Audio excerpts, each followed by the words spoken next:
Hey guys, welcome back to my channel. So as you all may know, the NHA CCMA exam covers topics from 17 modules.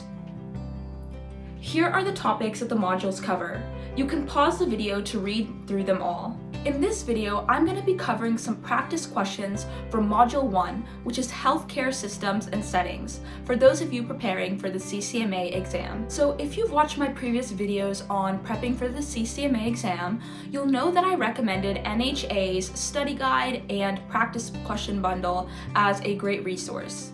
However, I know it can get quite expensive purchasing through NHA's website. Today's questions come directly from a course that I'm working on for you guys, which will cover 17 modules, so it'll have one quiz per module with 17 quizzes, and one full-length practice exam with time, so that you guys can practice timing yourself and practice answering real questions that came from past exams and that are very similar to NHA's study guide. So without further ado, let's get on with the video.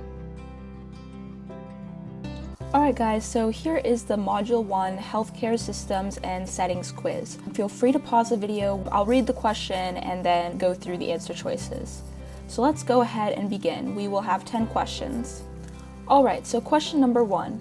A medical assistant is allowed to independently A. Give medical advice, B. Record vital signs, C. Prescribe medication, D. Provide medication samples. The correct answer is B. Record vital signs. Remember the 4 R's: refer, reinforce, record, and reflect. This is what the medical assistant can do. Refer means you can refer the patient to an outside resource once the doctor has given a diagnosis. Reinforce means you can reinforce what the licensed practitioner or doctor has already informed the patient. Record. You can record vital signs, for example, or data that you are taking. Reflect. You can reflect what the patient is saying to better understand their questions. Note that only licensed practitioners can give medical advice as well as prescribe medication. Now, we are allowed to provide medication samples, but we cannot do this independently, just as the question is asking. We can only do this when being instructed to by a licensed practitioner or doctor. Question 2. The healthcare professional legally responsible for the outcomes of a medical assistant's duties is A. Office manager, B. Pharmacy technician, C. Family practitioner, or D. Registered nurse. Now the answer here is family practitioner. That is because a family practitioner is a doctor or licensed healthcare professional. Only licensed healthcare professionals are responsible for the outcomes of a medical assistant's duties. Note that the office managers do oversee everyone and making sure that they are on task, they are here for their job on time, or they're not legally responsible for what a medical assistant does when they are on the job.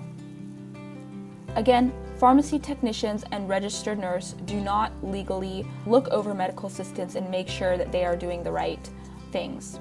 Only licensed healthcare professionals, or family practitioner in this case, does. Question 3. A blank helps patients improve strength, mobility, and range of motion. A. Emergency medical technician, B. Physical therapist, C.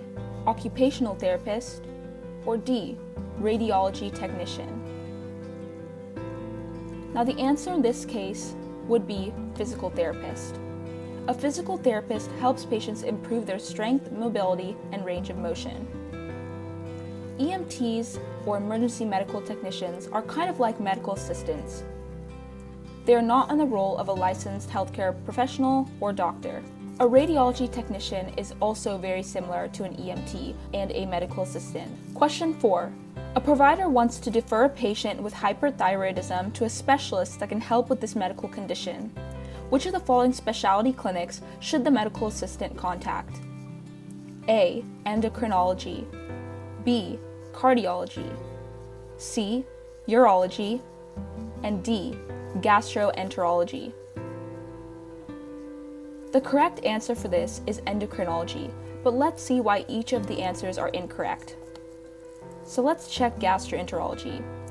Gastroenterologists, they treat disorders regarding the esophagus, stomach, and intestine. So this is not congruent with hyperthyroidism. What about urology? Urologists treat disorders regarding the bladder and kidneys, so this is also incorrect. What about a cardiologist? They treat disorders regarding the heart and blood vessels. Lastly, we have endocrinology, which is right. They treat hormonal disorders such as diabetes and hyperthyroidism. Question 5. A patient has regained motor functions and independence after a cerebrovascular accident. Which of the following types of therapies accomplishes this? A. Respiratory therapy. B. Massage therapy. C.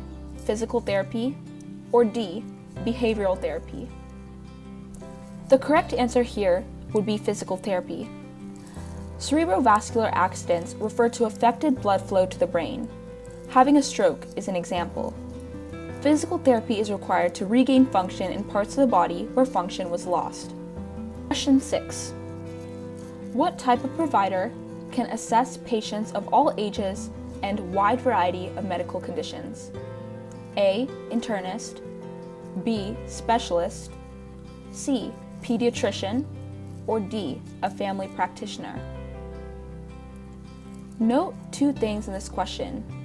Assess patients of all ages and a wide variety of medical conditions. That is why the answer is a family practitioner. Family practitioners are licensed practitioners that treat a wide variety of conditions and treat patients of various ages. Internalists and specialists both do not treat a wide variety of medical conditions. They are specialized to certain types of conditions or certain organ systems. Now, a pediatrician, they do not assess patients of all ages. They mainly focus on adolescent and younger children. Therefore, family practitioner is the best answer. Question 7. Which health professionals specialize in evaluating mental and physical illnesses by analyzing patient health needs and counseling patients of all ages? A. Pathologist. B. Preventative medicine specialist. C. Physical therapist. And D. Rheumatologist. So the correct answer here is preventative medicine specialist. Note that specialists are doctors because specialists focus on specific organ systems. Now let's go through each answer and understand why it is wrong. First, pathologist. A pathologist is a medical health care provider who examines bodies and body tissues, not mental and physical illnesses. Physical therapy is required to regain function in parts of the body where function was lost. Again, this is not evaluating mental and physical illnesses. Rheumatologist. Rheumatologist is a specialist who diagnoses and treats arthritis and other immune-related diseases. Again, this is not mental and physical illnesses. Lastly, preventative medicine specialists focus on protecting, promoting, and maintaining the health of individuals. This is the correct answer. Question 8.